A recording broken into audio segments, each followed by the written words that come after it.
আমি সবার সঙ্গে একটা ঘরোয়া বৈঠক করার জন্য অনেকদিন থেকে চিন্তা করছিলাম, কিন্তু আমার অভিজ্ঞতার অভাবে সেটা করে উঠতে পারতেছিলাম না। শুরু হয়েছিল যখন আমরা ডিসি কনফারেন্স করলাম, আমার খুব ভালো লাগলো যে সবার সঙ্গে দেখা হলো। সঙ্গে সঙ্গে বললাম যে আমরা জেলা পুলিশ সুপারকে নিয়োগ একটা করতে পারি, এরকম খুব ভালো হবে, একটা নিয়মিতভাবে করে তো বেশ কয়েকবার বলেছি, মনে হচ্ছে একটা কাজ হবে, কেউ অর্গানাইজ করবে, কিন্তু আমার একটা কথায় সেটা হয়নি। সেটা একদিন সম্প্রতি আবার কথাটা উঠাতে, তো ঠিক আছে এটা আমরা করি। একটু দেরিতে হলো, তা হলো, আমরা সবাই একত্রে বসলাম, খুব ভালো লাগলো সবার সঙ্গে দেখা করে, যেটা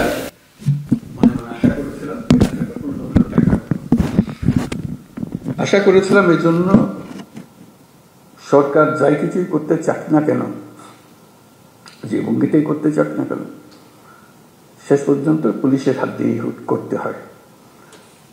তারা করে দেবে না, তারা এনভায়রনমেন্টটা সৃষ্টি করে। ওই এনভায়রনমেন্ট না থাকলে তাহলে কোনো কাজ আর হয় না। কারণ পুলিশের কথা প্রসঙ্গে বারে বারে আমরা বলছি দুটো শব্দ, আইন ও শৃঙ্খলা। এটাই হলো পুলিশ। কাজে ওই পুলিশের হাতে এটাকে এক্সিকিউট করা, এটাকে এই পরিবেশ সৃষ্টি করা, আইনের পরিবেশ সৃষ্টি করা। আইন যদি না থাকলো তাহলে সরকারও কি, গণতন্ত্র কি, অধিকার কি, মানুষ নাগরিকদের কি, কিছুই থাকে না। কাজে এটাই ছিল মূল জিনিস, যে আমরা পুলিশকে অবহেলা করে কিংবা পাশ কাটিয়ে গিয়ে দেশ করতে পারবো না। তারাই সম্মুখ সারির মানুষ ছিল। তারা ক্ষেত্র প্রস্তুত করলে তখন বাকি জিনিসগুলো হয়, তখন বীজ লাগানো হয়, চারা লাগানো যায়, সবকিছু হয়। আইন না থাকলে, শৃঙ্খলা না থাকলে যত বড় বড় চিন্তাই হোক, যত টাকাই ঢালুন, কোনো কাজে আসবে না। কিন্তু সেই জন্যই পুলিশের গুরুত্বটা মনে মনে খুব অনুভব করছিলাম, যে একবার বসি, নিজেদের মধ্যে একটা আলাপ আলোচনা করি, কি করা যায়, কিভাবে অগ্রসর হব। আজকে তোমাদের তরফ থেকে কথাগুলো শুনে খুব খারাপ লাগলো, যে এই অবস্থার মধ্যে তোমাদেরকে কাজ করতে আমরা ঠেলে দিয়েছি, যে করো। কাজ করার একটা পরিবেশ লাগে, সহযোগিতা লাগে, সামর্থ্য লাগে। সেটা ছাড়া, এই ঢাল তলোয়ার ছাড়া আমরা যুদ্ধক্ষেত্রে পাঠিয়ে দিয়েছি যে লড়াই হোক। সেই জিনিসটা আমি অবশ্যই পরপরই এটা নিয়ে বৈঠক করবো, সমাধান করতে পারবো যাই না, কোনো জিনিস সমাধান করতে বড় কঠিন জিনিস হয়ে যায়, কিন্তু চেষ্টা করবো যে কি করা যায়। যদি ব্যর্থ হই, মনে করি যে আমি চেষ্টা করেছিলাম কিন্তু ব্যর্থ হয়েছে, চেষ্টার অভাবে ব্যর্থ হয়নি। এটা প্রথম চোটে মনে পড়লো যে করা। এরকম আলাপ হলে অনেক কিছু মনে পড়বে, যেগুলো আমরা চেষ্টা করব। যদি আমরা বলি যে এটাই তোমাদের কাজ, দেশকে পরিবেশটা সৃষ্টি করা যেখানে দেশ এগিয়ে যেতে পারে, তাই যদি হয়, তাহলে যাদের হাতে পরিবেশ সৃষ্টি করার দায়িত্ব, যাদের কাছে দেশকে তৈরি করার দায়িত্ব এগিয়ে যাওয়ার জন্য, তাদের নিজেদেরকে তৈরি করতে না পারলে তাহলে তারা বাকি কাজ হলো না।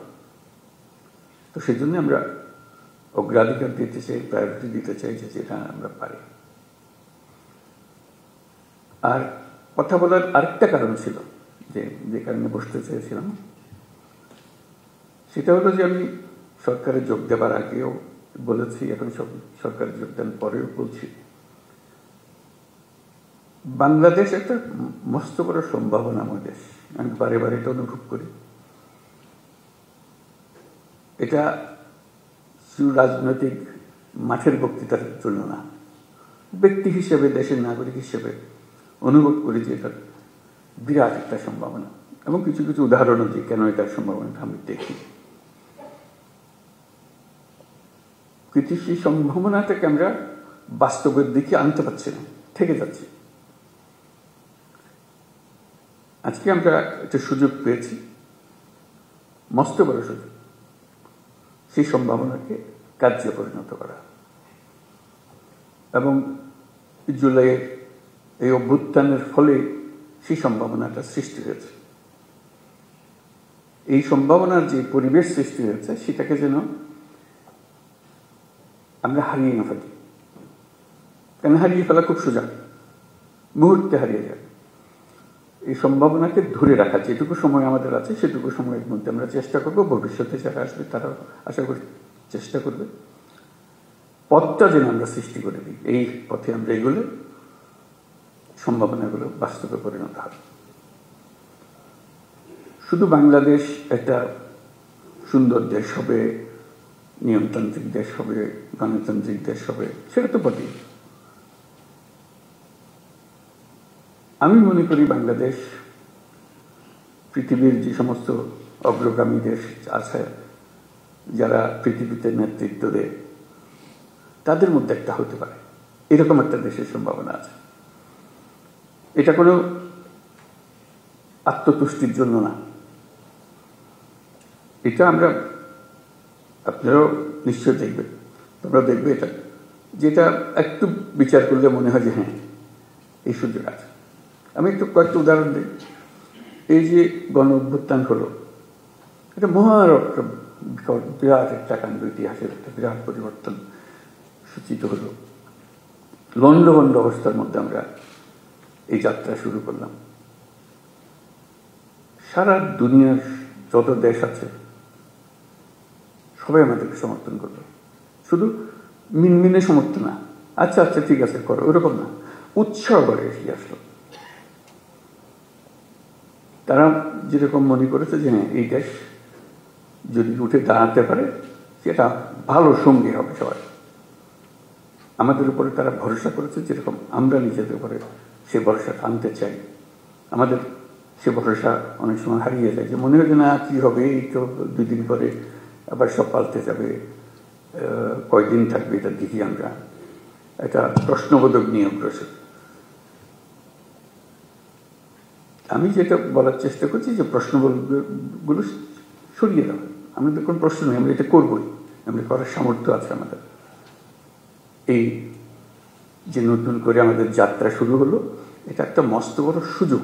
এই সুযোগটার উপরে আমি আন্ডারলাইন করছি, এই সুযোগটা যেন আমরা হারিয়ে না ফেলি। এটা শুধু মুখে বললে তো হবে না, সেটা ওই যে আজকের যে আলোচনা হচ্ছে সেটার মাধ্যমে ওটা করতে হবে, যে সুযোগগুলো সৃষ্টির জন্য তারও একটা পরিবেশ লাগে, সেই পরিবেশটা সৃষ্টি করে। তো সেখানে পুলিশ বাহিনী একটা মস্ত বড় ভূমিকা পালন করে। ওই যে বললাম আইন ও শৃঙ্খলা, আইনটা যদি আমরা সঠিকভাবে প্রয়োগ করতে পারি, শৃঙ্খলা যদি প্রতিষ্ঠিত করতে পারি, তাহলে যে কোনো যুদ্ধ জয় সম্ভব। এই যে এগিয়ে যাওয়ার যে যুদ্ধ লড়াই, যেটা এটা আনন্দের লড়াই, এটা কোনো কষ্টের লড়াই না। যত এগিয়ে যায় তত ফুর্তি লাগে, নিজের কাছে ফুর্তি লাগে, নিজের ছেলে মেয়েদের সঙ্গে কথা বলতে ফুর্তি লাগে যে আমরা একটা কাজ করছি, তারা দেখছে, তারা উদ্বুদ্ধ হচ্ছে, এবং নিজের তুষ্টি হচ্ছে যে আমি একটা এমন ভূমিকায় আছি যে ভূমিকায় দেশের একটা পরিবর্তন হবে। আমরা নতুন বাংলাদেশ বলে শব্দটা বলি সবসময়, নতুন বাংলাদেশ, এটা কথার কথা না। এটা নতুন বাংলাদেশ আমরা এই জন্য বলি যে পুরনো বাংলাদেশ হচ্ছে অন্ধকার যুগ, আমাদের ভয়ঙ্কর একটা যুগ। সেই ভয়ঙ্কর দিন থেকে আমরা সুন্দর ঝলমলে একটা দিনে আসতে চাই, সেটা হলো নতুন বাংলাদেশ। পুলিশ বাহিনীরও মুশকিল হলো ওই অন্ধকার যুগের তারা অ্যাক্টিভ পার্টিসিপেন্ট ছিল, নিজের ইচ্ছায় না, সরকারি কাজ করতে হয়, কাজে কাজ করেছে, আমরা কাজ করছি, আমাদের হুকুম পেয়েছে, করেছে, করতে করতে আমরা ওরকম চিন্তাতে পড়ে গেছি। কাজে নতুন বাংলাদেশ সৃষ্টি করার জন্য তোমাদেরকে ওই চিন্তার থেকে বেরিয়ে আসতে হবে যে না, আমরা নতুন বাংলাদেশ সৃষ্টি করব। আমাদেরকে অনেক দোষ দেয়, আমরা দেখিয়ে দেবো মানুষ খারাপ না, আমরা খারাপ মানুষের পাল্লায় পড়েছিলাম, আমরা সে খারাপ মানুষ থেকে বের হয়ে এসেছি, আমরা ভালো মানুষ, আমরা দেখো কি করতে পারি। সেই দৃঢ় চিন্তাটা মাথার ভিতরে রাখতে হবে যে আমরা একটা দেখিয়ে ছাড়বো। আমাদেরকে সবাই গালিগালাজ করে, মন্দ বলে, আমাদের কাজের মাধ্যমে আমরা দেখাবো যে আমাদের হাত দিয়েই এই নতুন বাংলাদেশ সৃষ্টি হবে। আমরা একটা তাতে বড় রকমের ভূমিকা পালন করব, কারণ আমাদের কাছেই রয়েছে আইন এবং শৃঙ্খলা। এইটা আমরা প্রতিষ্ঠা করব। এটা প্রতিষ্ঠিত করতে পারলেই ওই এনভায়রনমেন্টটা সৃষ্টি হয় যেখান থেকে এটা উড়ান দেবে। দেশটা উড়ান দিতে হলে তার একটা মোমেন্টাম জেনারেট করতে হয়। এই মোমেন্টাম জেনারেট করার জন্যই হলো এটা, যে আমাদের আইন এবং শৃঙ্খলাটাকে প্রতিষ্ঠিত করা। মুখের কথা না, মানুষ দেখলেই, পুলিশ দেখলে মানুষ আশ্রয় পায়। এখন পুলিশ দেখলে ভয় পায়, কি আমার খ্রিস্টের মধ্যে আটকে ফেলে, একটা ভয়ঙ্কর একটা ক্যারেক্টার। পুলিশ হলো বন্ধু, এটাই হলো। কারণ আমি আইনের পক্ষের মানুষ, আমি আইন প্রতিষ্ঠা করার মানুষ। আইন হলো আমাদের সবার আশ্রয়, তো পুলিশ হলো সে আশ্রয় দাতা, যে আমি আইনের আশ্রয় নিয়ে আসছি, আইন আমাকে আপনাকে সুরক্ষা দেবে। এটা যদি আমরা এই ইমেজটা যদি প্রতিষ্ঠিত করতে পারি, অতীতের সব কথা মানুষ বলে যাব। কাজে এটা নিয়ে কান্নাকাটি করে কোনো লাভ নাই, কারণ সেইটা আমরা বদলাতে পারবো না। সেই 16 বছরের ইতিহাসে আমরা বদলাতে পারবো না। সেই 16 বছরের কালিমা আমার সারা গায়ে মাখা আছে, আমি রাতারাতি পাল্টাতে পারবো না। এটা মানুষ হিসেবে আমি আমার কর্তব্য নির্ধারণ করতে পারি, আমি আমার সম্পূর্ণ নতুন ভাবমূর্তি আমি প্রতিষ্ঠা করতে পারি। এবং যেই সরকার তোমাদের নিয়ে কাজ করছে, সেই সরকারের ইচ্ছা যে তোমরা সেই ভাবমূর্তিতে চলে আসো, যাতে করে সবাই, দুনিয়া সবাই দেখে, মানুষ, দেশের মানুষও দেখে আমরা শুধু পুলিশ বাহিনী না, আমরা নতুন বাংলাদেশের পুলিশ বাহিনী। এই ক্যারেক্টারটা জন্য দেখলে মনে হয় যে না, এই লোকটা, এই পুলিশটা নতুন বাংলাদেশের পুলিশ। তোমার কাজে কর্মে তখন মানুষ অতীত ভুলে যাবে, মাফ করে দেবে, যা আমাদের সবাইকে ভুক্তভোগী হতে হয়েছে, সেটার কারণে তাদেরকে সেই ভূমিকা পালন করতে হয়েছে।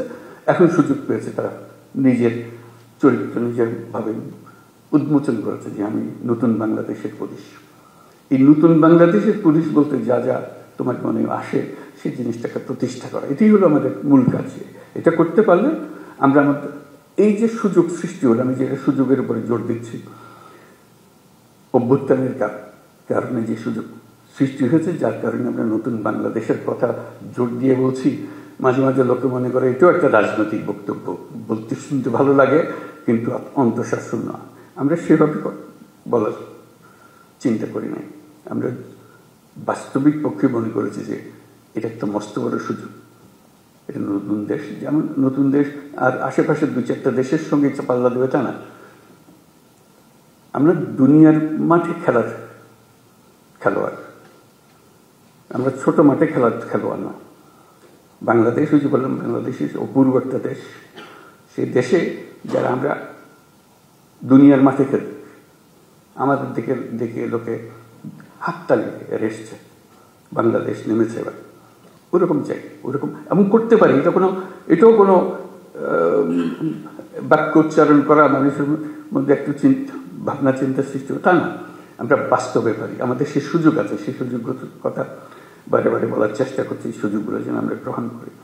তো সেই নতুন বাংলাদেশের পুলিশ বাহিনী হিসেবে আমাদের করণীয় কি করতে পারি?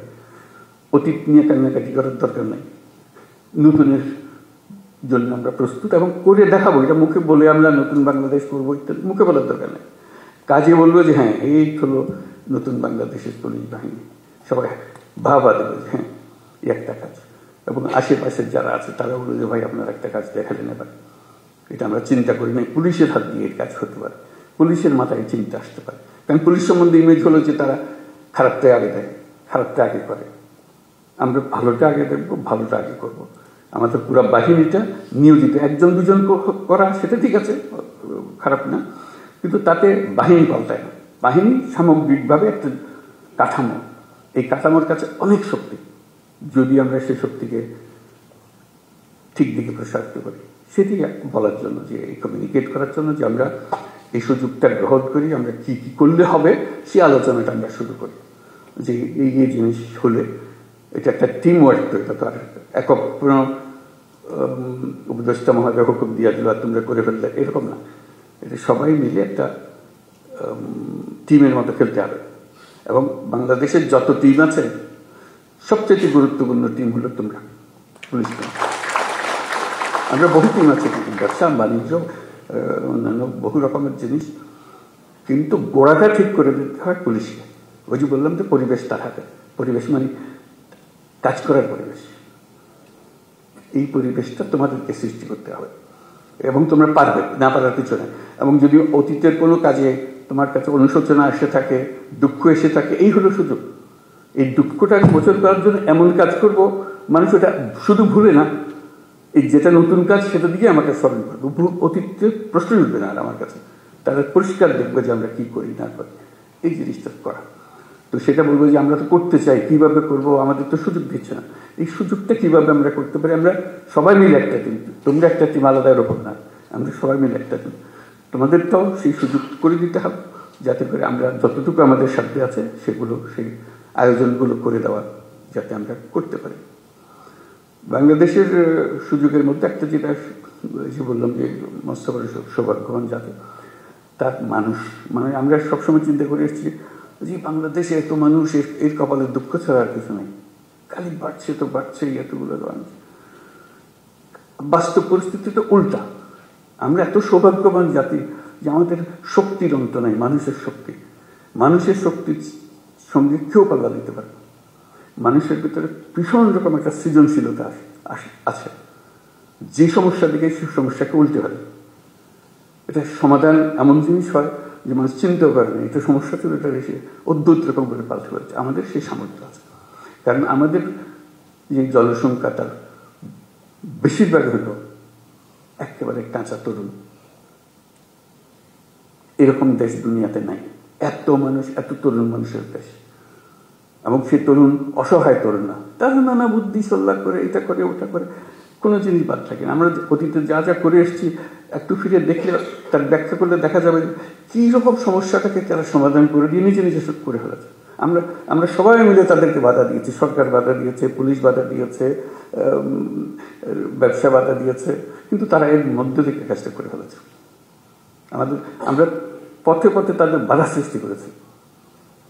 সরকারের একটা ভূমিকা হলো বাধা সৃষ্টি করা, আমরা সে বাধাকে তাকে দিয়েছি, সে বাধাকে অতিক্রম করে তাকে করতে হয়েছে। এখন আমাদের যেটা শপথ নিতে হবে, সিদ্ধান্ত নিতে হবে যে মানুষকে আমরা বাধা দেব না, তার পথকে আমরা সহজ করব, তার পাশে থাকবো। তাহলে দেখবে যে এই দেশের এখন সমস্যা থাকবে না।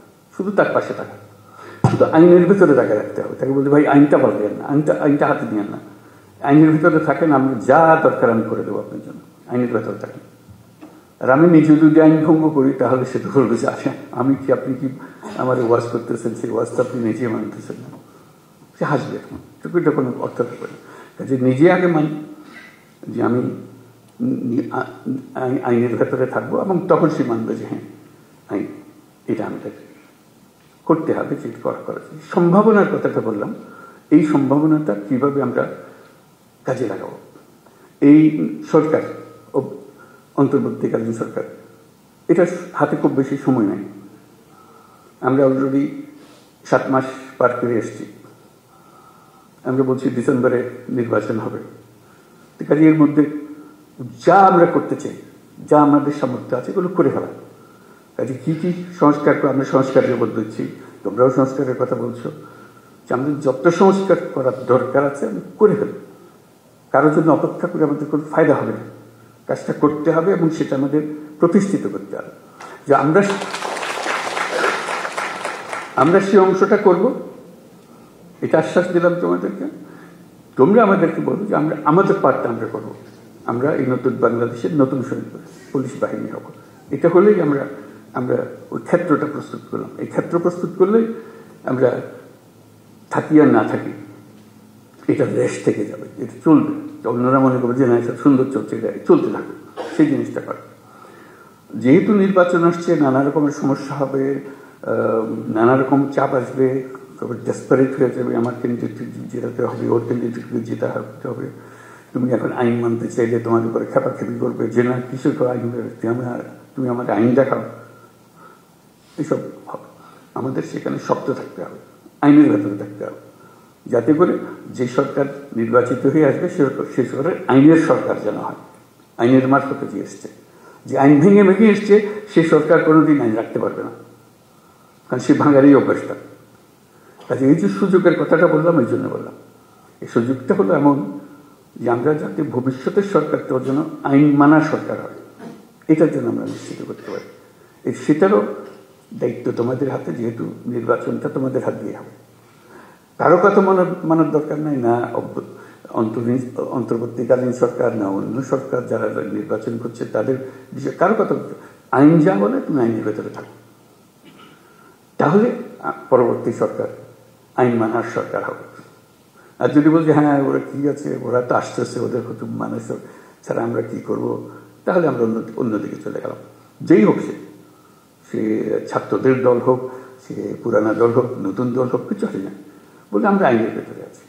আইন আমাদের যা নির্দেশ দেবে সে নির্দেশ, আপনারা আইন পাল্টান, আমরা সে নতুন আইন সেভাবে করব। ওই জিনিসটা যেন শক্ত থাকে, যে আইনের ভেতরে থাকবো, যাতে ভবিষ্যৎ আমাদের আবার এই পুরনো জগতে ফিরে যেতে না। আমাদের শুধু ভয় হলো আবার অন্ধকারে যেন হারিয়ে না যায়। এক মহা অন্ধকার থেকে আমরা পার হয়ে এসেছি, আমাদের কপাল ভালো, ছাত্ররা আমাদেরকে সেটা থেকে মুক্তি দিয়েছে। আমরা যেন আবার এই গর্তের মধ্যে ঢুকে না পারি, তাহলে আমাদের আর রক্ষা নেই, আমাদেরকে কেউ আর উদ্ধার করতে পারত না। তো আজকে খুব ভালো লাগলো আলাপ করে, আরেকটা বেশি আলাপ করে নিয়ে মধ্যে। তোমাদের তো বিভিন্ন জেলার থেকে এসছো, বিভিন্ন রকম কাজ। অন্য সময় আমি বলেছি, আবার তোমাদের সঙ্গেও বলি সেটা কথা, এক একজন এক একভাবে কাজ করবে, নিজের সৃজনশীলভাবে কাজ করবে। আমার সমস্যা আমি জানি, আমার এলাকার সমস্যাটা কি। উপর থেকে হুকুমের অপেক্ষার দরকার নেই, উপরওয়ালারা হুকুম দেবে নানা জিনিস। আমি আমার জগতের সমস্যাটার দিকে, আমার জেলার কি কি সমস্যা, এটা আমি একটা তালিকা নিয়ে নেবো। এইগুলোতে আমি একটা প্রায়োরিটি দেবো, এই জিনিসগুলো আমি করবো। নিজের একটা ব্যক্তিগত একটা ডিসিশন, এটা আমি করবো। এই জিনিসটা আমি সহজ করে দেবো, এই জিনিসটা আমি করবো। যে সমস্ত জিনিস আমার দরকার, যেমন আমাদের আইন শৃঙ্খলার যা যা বিষয়গুলো আছে, বিশেষ করে নারীদের বিষয়ে এখন জোর আলাপ চলছে, যেটা আমাদের রক্ষা করতে হবে, নারীদের সুরক্ষা দেওয়া। এটা একটা মস্ত বড় কাজ। এটা আমাদের অবহেলার কারণেই এটা ক্রমে সমাজের মধ্যে দ্রুত বিস্তার লাভ করেছে। আমাদের দেশের অর্ধেক মানুষ অসহায় হয়ে পড়েছে, তাদের প্রতি দৃষ্টি দেওয়ার কেউ নাই। তার রাস্তাঘাটে চলতে গেলে ভয় লাগে। কথা বলে আপনার মেয়ে রাস্তা দিয়ে যায়, সে ভয়ে বয়ে যায়। এটা কোন ধরনের কথা? এই দেশের একজন নাগরিক রাস্তা দিয়ে যাবে, তার মনের মতো একটা ভীতি টাইমে তাকাতে, তার দিকে তাকালে কি বুঝবে, কোন দিকে তাকালে, না নিচের দিকে তাকালে না উপর দিকে তাকাবো, বুঝতে পারছে না। কোন কাপড় পরবো বুঝতে পারছে না। কোনটা আমি নিরাপদ হবো, আমার নিরাপত্তা কথা। বাপ হিসাবে, ভাই হিসেবে আমাদের তো একটা পারিবারিক দায়িত্ব আছে, তারপরে পুলিশ হিসাবে আমাদের সবচেয়ে বড় দায়িত্ব। আইনে তাকে সমস্ত অধিকার দিয়েছে, সেই আইন তার জন্য দেওয়া, তার হাতে তুলে দেওয়া, যে হ্যাঁ এই আইন আপনাকে অধিকার দেবে, আমি সেই আইন প্রয়োগ করার মালিক, আমি আপনার অধিকার নিশ্চিত করার দায়িত্ব আমার, আমি এই অধিকার নিশ্চিত করবো, আমার এলাকায় আমি নিশ্চিত করবো। সারা বাংলাদেশে কি হচ্ছে এটা তো আমি জানতে থাকবো, কিন্তু আমার হলো যে আমার যে এলাকাতে, আমি তো একটা এলাকার মালিক, আইনের মালিক, আমি হলাম সরকার, আইনের সরকার। কাজে আমার নিশ্চিত করছে সে অধিকার যেন প্রতিষ্ঠিত করতে পারে, কোথাও যেন এটা নিয়ে প্রশ্নটা তুলতে না পারে কেউ। এই নাগরিকদের অধিকার হিসেবে আমার সেই জিনিসগুলো দেওয়া, যাতে করে অধিকার থেকে সে কোনো রকম বঞ্চিত না হয়। তারপরে আরো নানা রকমের অধিকার আছে, সেগুলো যেন আমরা বঞ্চিত না হয় কেউ, সে প্রতিষ্ঠিত করা। বিশেষ করে নারীদের বিষয়টা এসছে বলে আমি উল্লেখ করলাম, এটা খুব গুরুত্বপূর্ণ বিষয়। কারণ তাহলে হলে আমরা ওই যে বললাম যে বহু সম্ভাবনার একটা দেশ, সেই সম্ভাবনা এখানে শেষ হয়ে যাবে যদি আমরা ওইটুকু না পারি। সংখ্যালঘুদের নিরাপত্তা একই ব্যাপার। নাগরিক হিসেবে তার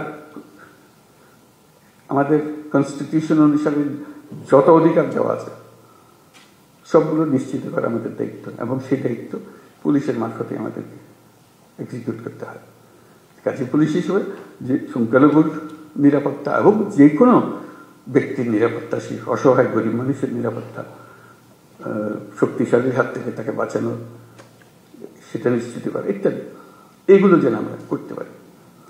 এই প্রসঙ্গে আরেকটা বিষয় একটু পরিষ্কার করি।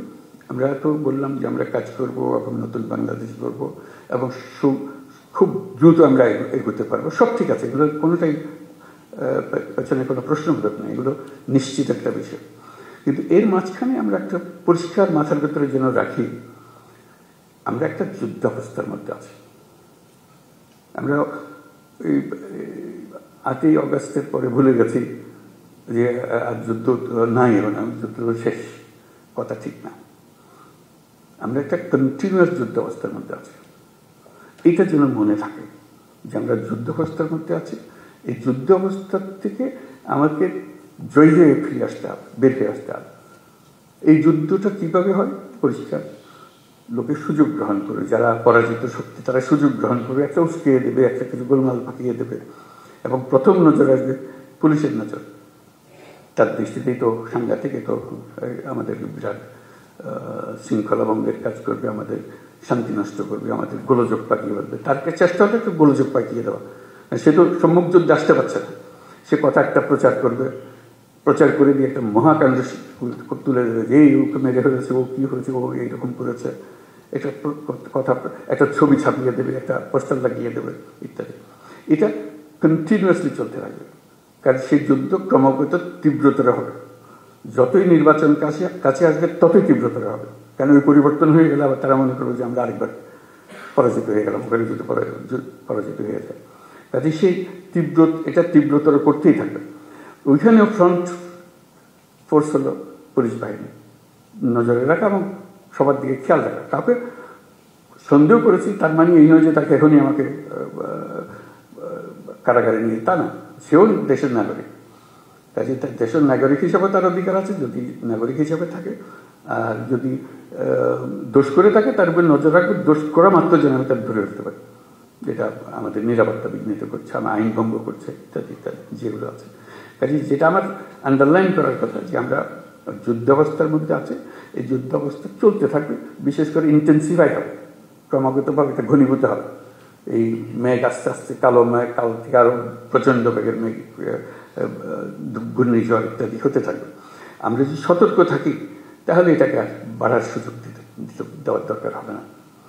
এই প্রসঙ্গে দেখা যাবে যে অনেক অপপ্রচার, এগুলো তোমার পরিচিত সব অপপ্রচার যে হয়, অপপ্রচারের একটা মহা কারখানা আছে। নিত্য নতুন ভাবে অপপ্রচার হবে, তোমাকেও কনফিউজ করে ফেলবে যে আসল কথা তুই বুঝতে পারতেছেন এটা কি হইতেছে।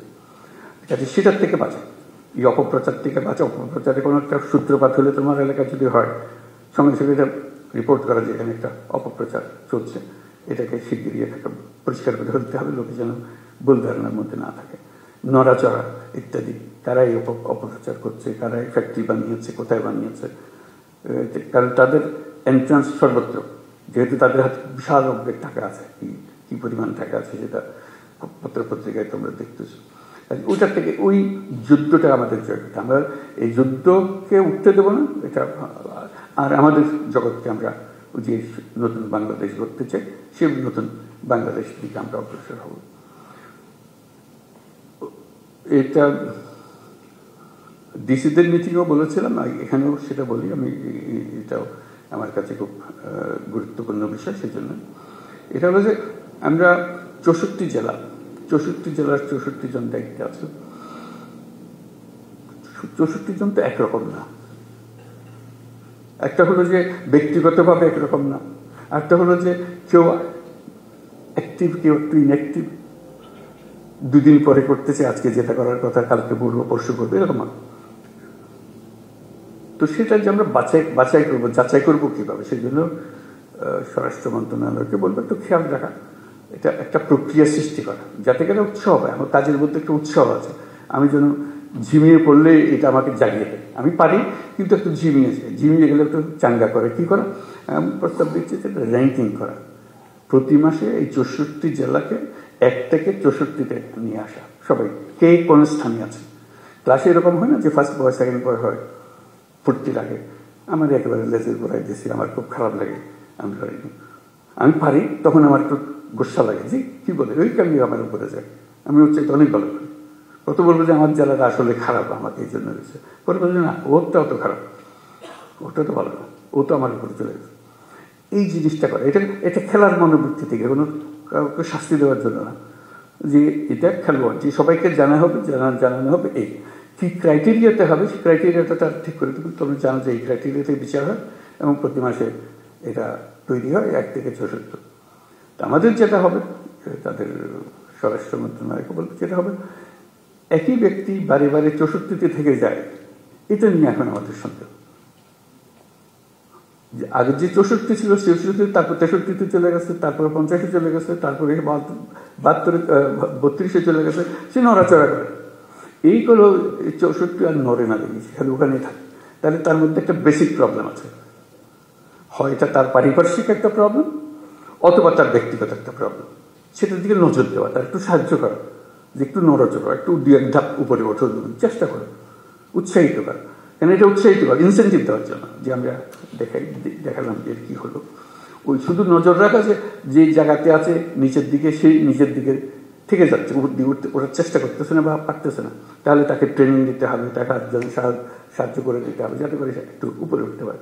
আর যে 10-এর মধ্যে ঢুকে গেছে আর 10 থেকে নামতেছে না, বাবা সে শক্ত করে ধরছে, সে ভালো, তার দিকে একটু নজর রাখা, যে হ্যাঁ ভালো কাজ, ভবিষ্যতে অনেক কাজ দায়িত্ব দেওয়া যাবে থাকে, যে 10-এর মধ্যে থাকে, প্রত্যেকবারে দেখে 10।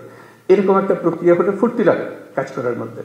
তা আমরা প্রযুক্তিকে আনতে চাচ্ছি আমাদের কাজের মধ্যে। আমরা পুলিশ রিপোর্ট করা, কি বলে এটা, মামলা রুজু করা, এগুলো অনলাইন, এগুলো আছে না, অনলাইন চালু করে কাজ হচ্ছে আমি ভালো। এই অনলাইন আমরা সব যত কিছু আছে এখন অনলাইন করার চেষ্টা করি। এটা দিয়ে শুরু হলো অনলাইন, এটা মামলা রুজু করা। আমরা দেখবো তো কোন জেলাতে কয়টা হয়, এটার একটা ছবিটা দিয়ে দেওয়া, টেবিলটা দিয়ে দেওয়া। এই জেলাতে এই মাসে, এই মার্চ মাসে 32টা হয়েছে, এই মাসে, আগের মাসে 30টা ছিল, আগের মাসে 20টা ছিল, এখন 32টা হয়েছে। আরেকজনের প্রথম মাসে 20টা ছিল, তার মধ্যে 40 হয়েছে, তারপর 80টা হয়েছে। দ্রুত চলে যাচ্ছে, একই কাজ। একজনে সবাইকে উৎসাহিত করছে, যেখানে কাজ আটকে যাচ্ছে সেখানে তাকে সাহায্য করছে, যেন আমি ফোন করতেছে, ভাই কি আমাদের এখানে আটকাই দিলেন, কি এটা চলতেছে না, আমার পারতেছে না, তো আমরা আমাদের বারবার কমপ্লেন আসছে, আসেন একটু ঠিক করে দেন, নাহলে আমি পিছিয়ে যাবো। অর্থাৎ এই সংখ্যাটা বাড়তে হবে। আসতেছে মামলা, আসতেছে, কিন্তু লিখিতভাবে আসতেছে। আমরা বলি না, লিখিত মামলা আস্তে আস্তে আমরা বন্ধ করে দেবো। এটা অনলাইনে আসতে হবে, অনলাইনকে তাকে অভ্যস্ত করা, যে হ্যাঁ আসলে ভাই আপনাকে দেখাই দেবো, আর চলেন আপনি অনলাইনে করেন এটা। সে তো জানে না অনলাইন প্রথম দিকে, কাজে আসলেও আরেকজনকে বলবো, আসছে একজন সময় হয়ে গেছে, আপনি তো অনলাইন শিখে ফেলেছেন, ওইখানে শহরে অমুক জায়গাতে আছে, ওরা করে এগুলো, আপনি ওখানে যেন ওরা করে দেবে, আমার কাছে আসার দরকার নেই। উৎসাহ সহকারে তারা দেবেন, যাতে আর নম্বরটা বাড়ে, আপনার অনলাইনের সংখ্যাটা বাড়ে। যত অনলাইনের সংখ্যা বাড়বে তত বুঝলাম যে কেউ না কেউ ইনিশিয়েটিভ নিচ্ছে, ইনিশিয়েটিভ নিলে কাজটা হতে পারে, সে কাজগুলো করে দেওয়ার জন্য। এরকম প্রত্যেকটা জিনিস মানে অনলাইনের মধ্যে আমরা আনতে থাকবো। ন্যাশনালি অনেক জিনিস আমরা অনলাইন নিয়ে আসবো, যেমন কর দেওয়া, ট্যাক্স দেওয়া, পুরো ট্যাক্স সিস্টেমটা অনলাইন হয়ে যাবে, অনলাইনে দেবে। অর্থাৎ তাকে সরকারি অফিসের পেছনে দৌড়াদৌড়ি করতে না। এগুলো আছে, দোকান আছে, তার এখানে আমি ট্যাক্স দিতে পারি, ব্যাট দিতে পারি, যা যা করতে হয়, লাইসেন্স নিতে পারি, সব কিছু দেওয়া হচ্ছে। আমার তথ্য দিলে সে আমার লাইসেন্সটা দিয়ে দেয়, ফুরে গেছে, তার সঙ্গে আর কোনো কিছু, দোকান সাজাই বসে আছে, আমি শুধু গিয়ে তাই করতেছি। এরকম প্রতিটি ক্ষেত্রে আমরা ওই সিস্টেমে আমরা চলে যাচ্ছি আস্তে আস্তে। যেমন এখন ইয়ের ব্যাপারে, পাসপোর্টের ব্যাপারে বলেছি, নিশ্চয়ই তোমাদের নজরে এসছে, আমরা বলছি পুলিশ ভেরিফিকেশন লাগবে। প্রথম সব চমকে গেছে, আর বলে যে পুলিশ ভেরিফিকেশন, এত অভ্যস্ত হয়ে গেছে আমরা পুলিশ ভেরিফিকেশনে, যেটা তুলে দেওয়া মাত্র চমকে উঠেছে, কারণ অথচ এটা কোনো দরকার নেই। আমি এই দেশের মানুষ, আমার এনআইডি ছাড়া প্রতিষ্ঠিত করেছে, আমি এই দেশের নাগরিক। নাগরিক হিসেবে পাসপোর্ট পাওয়া আমার অধিকার। আমার যদি কোনো কেস থাকে, মামলা থাকে, সরকার আমাকে সেটার জন্য বাধ্য করে বলে যে না, এই লোকের মামলা আছে, তাকে কোনো সময় পাসপোর্ট দেওয়া যাবে না, সেটা সে করতে পারে। তার ইয়েতে গেলেই আমরা পাবো, তার আইডিতে গেলেই আমরা পাবো ডেটাবেসে, যে তার নামে মামলা আছে, পরিষ্কার হয়ে। কারণ ভেরিফিকেশনের দরকার নেই। এই একটা হামলা মামলা মাসের পর মাস, বছরের পর বছর চলে যাচ্ছে, সে বেচারা পাসপোর্ট পাচ্ছে। তা আমরা বলছি ভেরিফিকেশন লাগবে না। তখন প্রশ্ন উঠলো, এটা একটা বিপদে ফেললেন আমাদের। রোহিঙ্গারা যদি এর মধ্যে ঢুকে যায়, কারণ ভেরিফিকেশন লাগবে, ভেরিফিকেশনে বুঝতে পারতাম যে এটা রোহিঙ্গা, কাজে তারা আমরা পাসপোর্ট দিতাম না। তো আমরা ঠিক করলাম যে না, সেটা ইউএনএইচসিআর, যারা রোহিঙ্গাদের দেখাশোনা করে, শুধু যারা, তাদের ডেটাবেস আছে, তাদের ডেটাবেস থেকে সব জানবে যে ওটা দেওয়া মাত্র ওই নম্বর ওর এনআইডি দেওয়ার মাত্রই বলবে যে ও তো এনআইডি নেই, এনআইডি ওটা বেজাল এনআইডি আছে, সে বেজাল এনআইডি অন্য জায়গায় চলে যাবে। তো তখন তার ইয়েগুলো আছে, বায়োমেট্রিক্স আছে, বায়োমেট্রিক্সটা দিলেই সঙ্গে সঙ্গে বলবো যে এটা রোহিঙ্গা ক্যাম্পের বাসিন্দা। তার যেহেতু ওই দুটা ডেটাবেস কানেক্টেড হয়ে যাবে, এটাই এখন আমরা প্রক্রিয়া করছি, যে দুটো একত্র হয়ে যাবে। এটা দেওয়া মাত্রই সমস্ত তথ্য স্ক্রিনে ভেসে উঠবে যে ওখানকার, তাহলে সেখানে পাসপোর্ট দেওয়ার পাসপোর্ট অথরিটি ঠিক করবে যে তুমি তো রোহিঙ্গা, তোমাকে আমরা দিতে পারলাম না। কাজে ওখানে পুলিশ ভেরিফিকেশনের দরকার নেই, যেহেতু টেকনোলজি আমাদেরকে সাহায্য করছে। অর্থাৎ আমরা ওই পথে অগ্রসর হবো যাতে তোমাদের কাজগুলো সহজ হয়, আইডেন্টিফিকেশন সহজ হয়, যাতে আমরা অগ্রসর হতে পারি, সহজে অগ্রসর হতে পারি, যারা যারা আছে, কি আছে না আছে সেগুলো নিয়ে কাজ করার জন্য। কাজে বহু সম্ভাবনা আছে আমাদের এগুলো করার জন্য। আমরা শুধু এই কাজগুলো করি, আনন্দে সহকারে করি, এগুলো কোনো কষ্ট সৃষ্টি করার জন্য করতেছে না, সবার আনন্দ। আমি আমার কাছে নিয়োজিত থাকি এই কাজে, কে কার পাসপোর্ট নিয়ে তার জন্য কোন গ্রামে যেতে হবে, তাতে আত্মীয় স্বজন বের করতে হবে, পুলিশ ভেরিফিকেশন, সেও একটা কঠিন কাজ। তোমাকেও যে ঝামেলার থেকে মুক্ত দিলাম, সে লোক তো ঝামেলার থেকে মুক্ত হয়ে গেল। টেকনোলজি ইউজ হলো, টেকনোলজি ইউজ করে আমরা অনেকগুলো কাজ এখন থেকে করতে আরম্ভ করব, এবং যেখানেই টেকনোলজির মোকাবেলা হবে দেখবে উৎসাহিত করবে যে ভাই ওভাবে এটাই ভালো, অনেক শান্তিতে থাকবেন আর কোনো অসুবিধা হবে না, নিজের কাজগুলো করতে পারবে। অর্থাৎ ভূমিকা পালন করার জন্য আমাদের অনেক জিনিস আছে।